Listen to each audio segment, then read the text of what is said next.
Welcome Home with Beth. It used to be Living Large on Little, but I've changed the name. I think a lot of people are daunted by Thanksgiving pies because they think that pie crust is hard.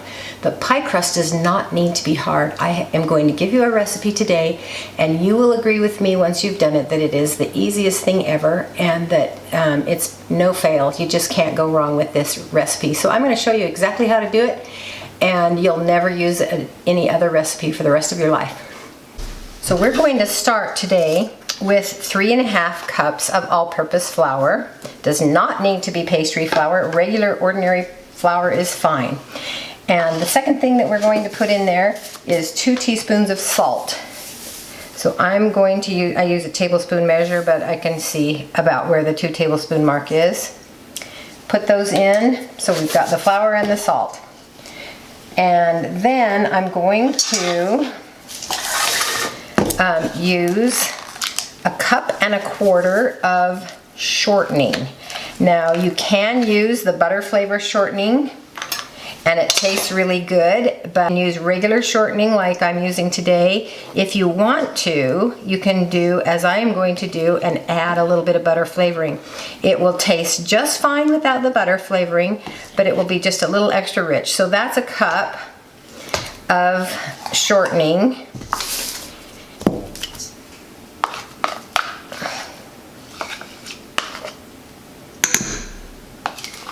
And here comes the 1/4 cup. I had put a little bit of water in this measuring cup because I was hoping that it would help it come out of the measuring cup a little bit easier. And it helps a little bit, but it's just kind of a mess one way or another. You definitely don't want to melt it because you want it cold so that it doesn't become too blended with the flour. You want it to be a certain consistency that I'm about to show you. Okay,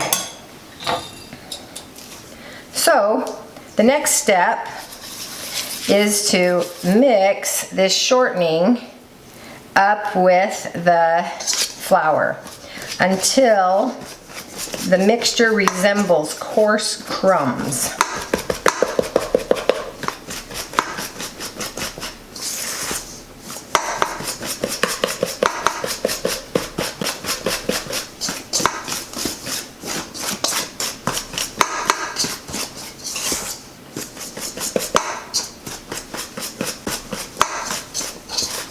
You can see how this is getting coarser and you're getting smaller and smaller bits of shortening as the flour and the shortening are blended together.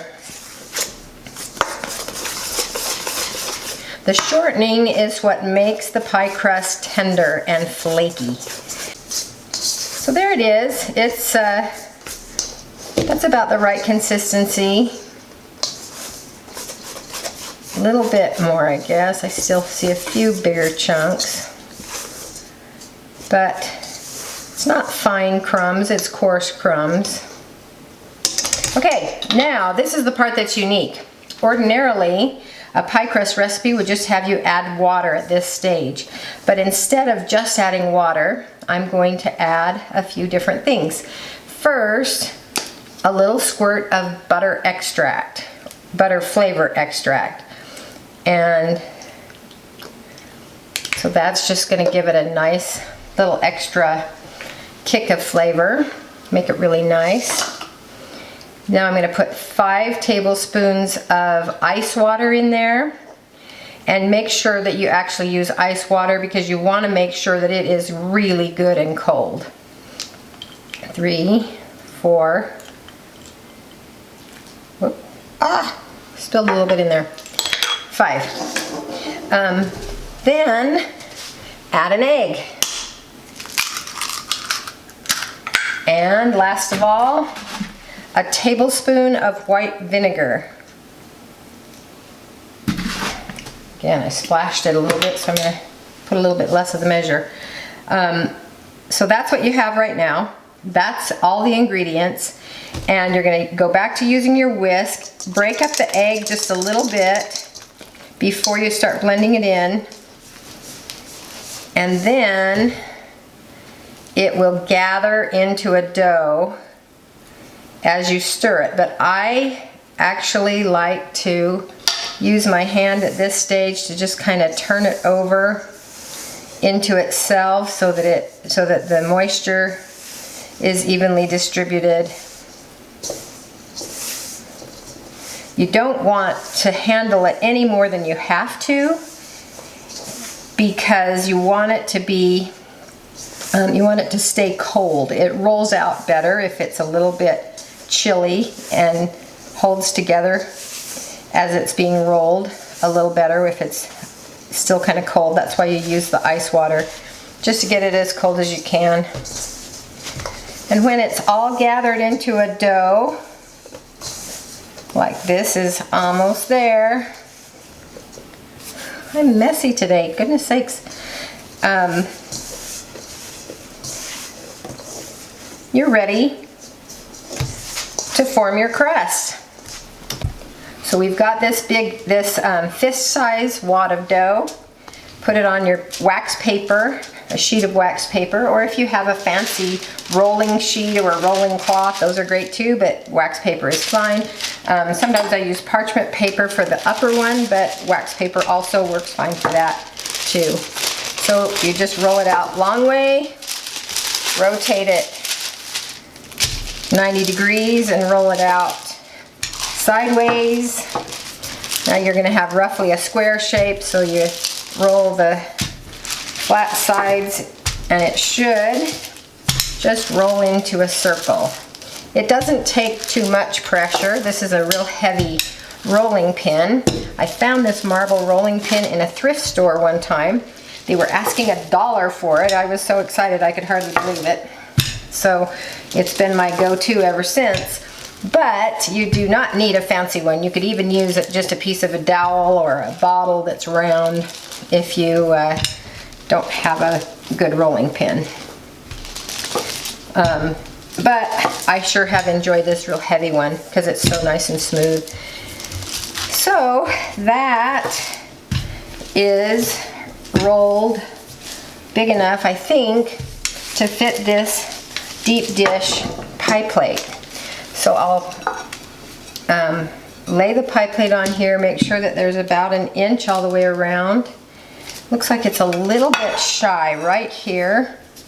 So I'll pull some of the dough over there, maybe a little bit shy over there also. So I'll push that over just to make it, obviously it isn't perfectly round, but it is close enough. So now peel off the top piece of wax paper.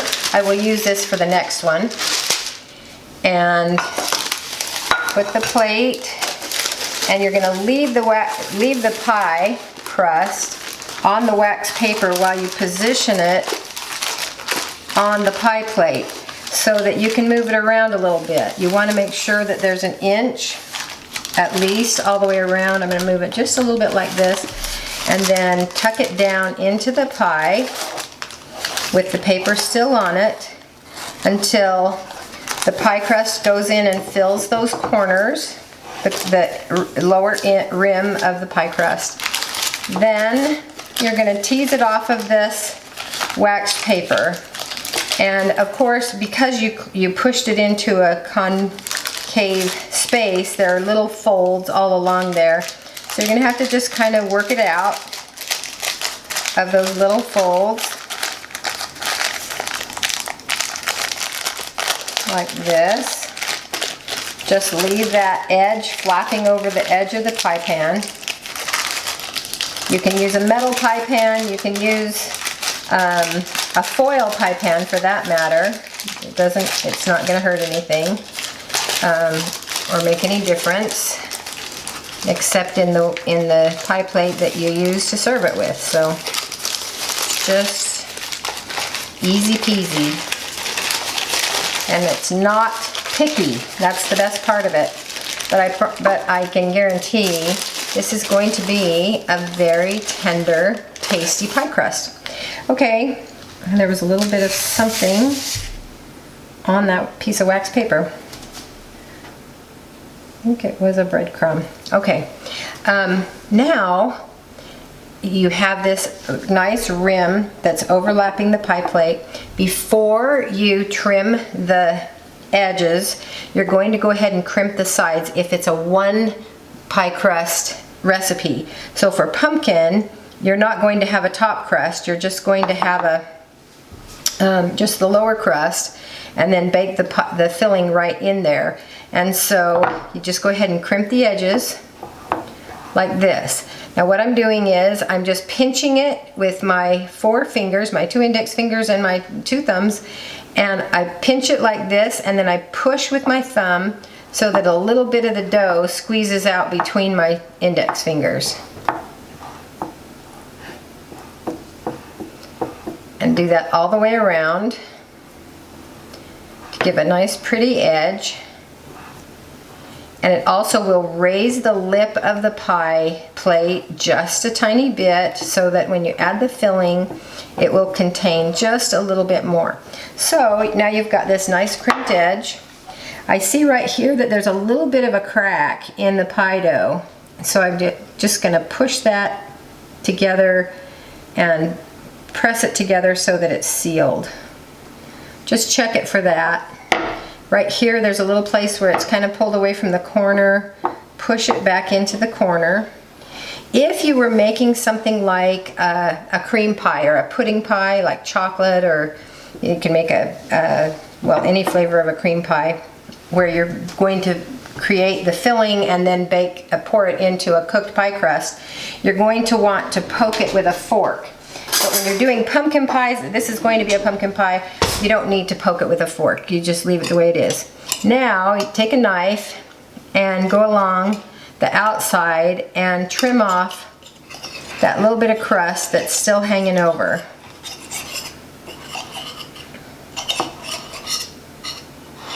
Whoops. Make sure I got it all. Okay, that pie crust is ready to go. That was easy, wasn't it? I'm going to set that one aside and show you how to get ready to do a 2-crust pie crust. A 2-crust sheet of pie dough. So, I'm going to take these scraps. That's one thing that's interesting about this recipe. You can reuse the scraps and it works just fine. So again, exactly the same as before. In fact, I think I will do this off camera and then come back to you to do the top sheet. Okay, so we're to the point where we're ready to get ready to bake these pies. So this is a pumpkin pie filling. The recipe is on the video titled Jack-o'-lantern to pumpkin pie. And it's the exact same recipe except that I'm using home canned pumpkin puree. I just took that puree that I made in that video and bottled it, and then I can use it anytime I want to for the pumpkin pie. So this one is perfect, but the oven is not quite finished preheating, and so I'm going to move it to the side and continue with the raspberry pie. So here's where we are with the raspberry pie, or the 2-crust pie. I'm going to make, I had rolled out the dough and flopped it into the pan, teased off the paper. Now I'm going to make sure that there are no corners that have pulled away and no cracks, and that it overlaps everywhere where the entire edge. There needs to be an overlap, but you don't want to trim it yet. Just make sure that there are no gaps. So that's fine. Then you pour in your filling. Here's my filling. The raspberry pie filling is very beautiful as well as delicious. I will post both the recipe for the single raspberry pie, and the triple, the three pie recipe on a different video. You want to get every bit of it out. This pie pan is actually a little bit large for this amount of filling. But the good news about that is that it won't be as likely to spill over in the oven. So now I have this pie crust all rolled out, and I'm going to do the same thing I did before, just flopping it over the filling. I pulled that away from the edge, don't want to do that. So lay it over, and then peel off the wax paper or parchment paper, whatever you're using.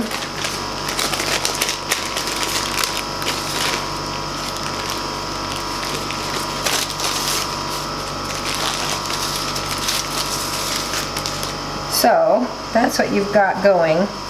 Now, because you've got 2 layers of pie crust all the way around the edge, you want to seal those together by crimping them. So you just do exactly the same as with one crust, but you make sure that you kind of pinch down and together so that you capture both the lower crust and the upper crust.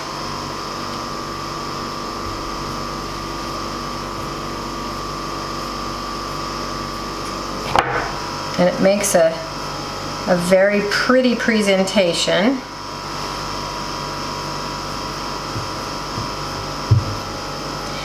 Then I think it's fun when you're doing something as special as a homemade berry pie to decorate the top of the pie with some little pie crust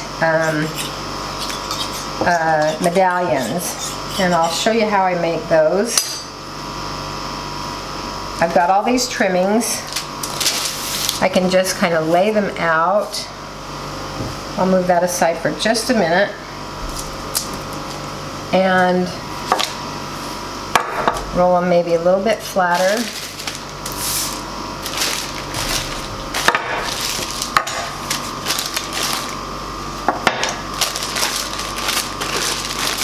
So you just need a little piece of dough. And then I'm going to make little holly leaves by just taking a scoop out of each side, like that. Now if you have a cookie cutter that will do the same thing, lucky you. But it does not bother me that these are a little bit irregular and they're always a little bit of a different size, and they look like the way nature grows leaves and things like that. So here's another little piece of those trimmings that I can cut into another little holly leaf. Sometimes I will also cut them into the shape of raspberry leaves, which are a little broader, but it doesn't matter. It's just a matter of the mood you're in. And roll little tiny balls and just set them right down on there to be the little holly berries, because these are, after all, intended for Thanksgiving. Okay, I want the holly berries to be about the same size, so that one's too big. Okay, that just makes it look a little bit pretty. So these are all done.